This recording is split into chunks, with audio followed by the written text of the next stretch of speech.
Georgia-Notre Dame turned into a defensive slugfest, and the Bulldogs were left standing moored in lonely golden helmets under the horrifying noise of a bloodthirsty 93,246 in the American Southeast. Number 7 Notre Dame announced itself as the physical equal of number 3 Georgia on Saturday night, playing its part in a taut, gooey contest before a slow, deep red wave engulfed it.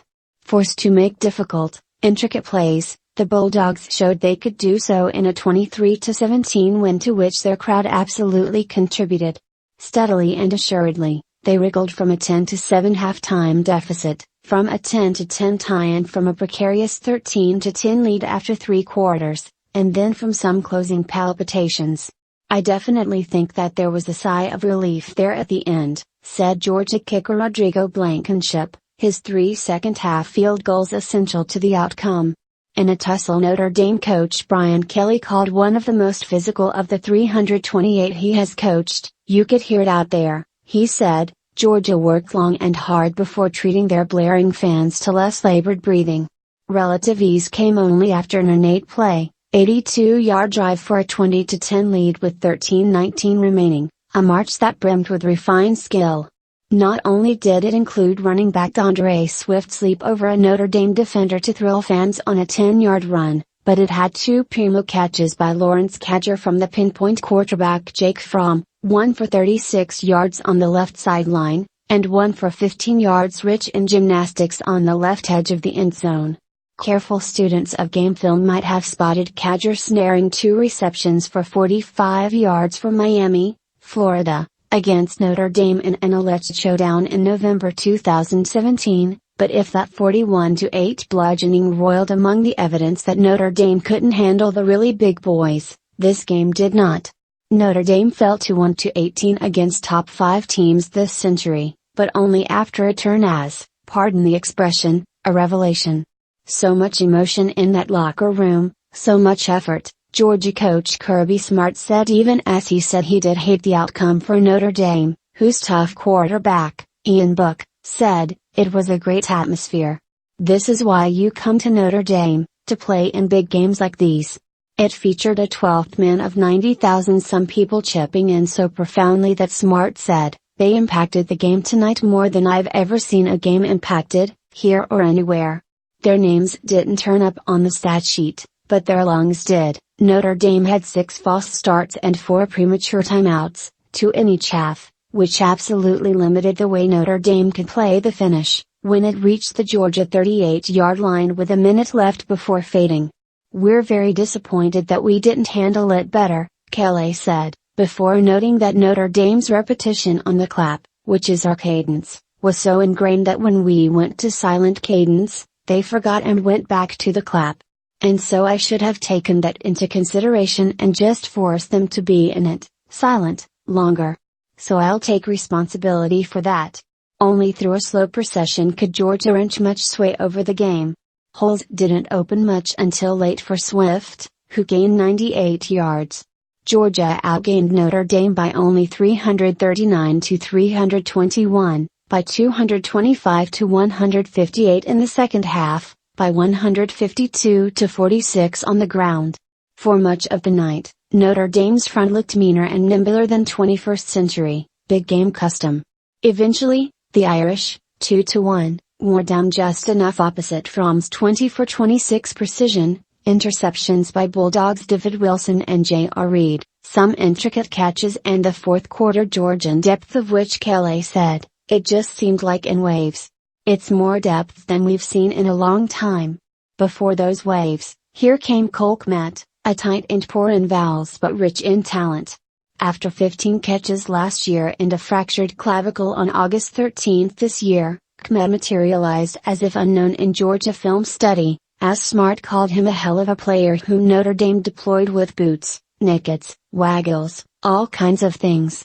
A left-handed baseball closer last season with a 2.89 earned run average and a save in 8 appearances, Kmet amassed 7 receptions for 68 yards by halftime, 9 for 108 by the end, starting right from the get-go. "He kind of set the tone in the game with a physical run early on," Kelly said. "I think he got everybody feeling like, this is the way we can play this game." Later, After Georgia helped itself to both a 23-10 lead and perhaps in excess of merriment, Notre Dame lent more merit to this home-and-home series agreed upon in 2014, back before Georgia became the Georgia it envisioned. The Irish went 75 yards in 10 plays, including a big 31-yarder to Kmet, with Book's 4-yard pass to Chase Claypool to close to 23-17. Then they got a stop to cause a scare. Then they gave away 38 yards from something really frightening, their timeouts drained crucially. The concept of the nation's number 8 rushing attack, Georgia, versus the nation's number 120 rushing defense, Notre Dame, had failed to materialize, bolstering Kelly's view that early season numbers don't matter much. The team slogged along at 0-0 through one quarter. Then a mistake came, involving two seniors. One Georgia's Tyler Simmons muffed a punt, and another, Notre Dame's Claypool, recovered it at the Georgia 8-yard line. Notre Dame seemed to take 15 plays to score from there but actually took only 5, rewarding Kelly's fourth down confidence from the 1-yard line when Book finished an endangered play with a hopeful pass into the end zone, and Kmet hauled it in improv style. Notre Dame led, and Georgia knew a situation it doesn't know much in its considerable home, where it tends to host the overmatched. The Bulldogs did go 75 yards in 13 plays right then, but even that path was strewn with trouble while revealing Notre Dame's upgraded front. The tying score, Swift's 3-yard run, traded on two masterful third down plays, a hard catch by tight end Eli Wolf with an enemy squarely in front, and a left sideline timing play where Fromm found Cadger for 14 yards on 3rd and 9. But even after Georgia's defense seemed to inhale some energy from that score, Notre Dame got going again with a 28-yard pass up the deep middle from Book to Kmet. Book would hit Lawrence Keyes 3 on the left against a marooned corner for 28 more. That put Notre Dame at the Georgia 12-yard line, knocking again rapidly and ending up with Jonathan Doerer's 26-yard field goal for 10-7. Of course, Notre Dame had reached almost all the way to halftime last December in the Cotton Bowl National Semifinal while trailing Clemson only 9-3, and that game had turned into something different, something lopsided. This one changed far less graphically, beginning early in the third quarter when Georgia, having granted a cheap touchdown, picked up a cheap field goal. Wilson ripped a possible reception up the middle from Notre Dame's Chris Finkel, then took the excited patrons on a carnival ride of an interception return before finally fumbling out of bounds on the left sideline of the Notre Dame 22-yard line. It enabled Blankenship's 40-yard field goal, which set things at 10-10. The slow, deep red wave had begun. Final, Georgia 23, Notre Dame 17. After an evenly matched first half, the number 3 Georgia Bulldogs surged ahead and began to dominate Notre Dame in the second half. Georgia quarterback Jake Fromm played with poise, completing 20 of 26 attempts, and finished the game with 187 passing yards, 1 touchdown and no interceptions. When Notre Dame managed to climb back late in the game, Georgia's defense came up with a stop on 4th down to extinguish what could have become the Irish's game-winning drive. Fourth quarter Georgia hangs on. After a dominant second half from Georgia, the Irish climbed back into the game with a late score and key defensive stop. With just over 2 minutes to play, Notre Dame had an opportunity to drive down the field for the winning touchdown. But without any timeouts and against a solid Georgia defense, the Irish ultimately couldn't convert a 4th and 9. Georgia's pass rush forced Ian Book to lob the ball downfield, and his receiver was covered by multiple defenders.